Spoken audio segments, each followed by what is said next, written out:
Story 8. The birth of Isaac.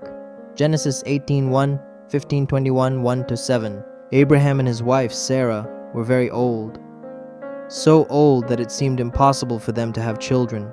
Yet God had promised Abraham that he would be the father of many nations. But Sarah was still childless, and she had lost hope. One day, when Abraham was sitting near the entrance of his tent, 3 visitors came to him.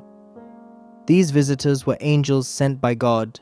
They greeted Abraham and told him that, at the same time the following year, Sarah would have a son. Sarah overheard this and laughed to herself, thinking, "How could I have a baby when I am so old?"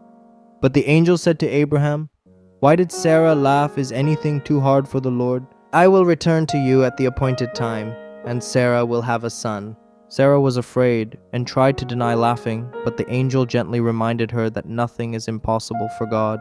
A year passed, and just as God had promised, Sarah became pregnant and gave birth to a baby boy.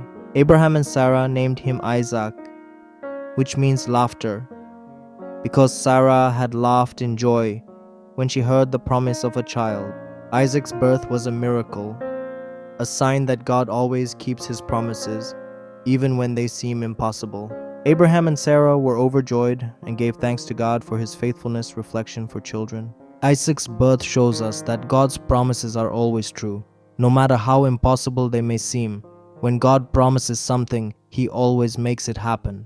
Trust in God's plan for you and know that he will always be faithful.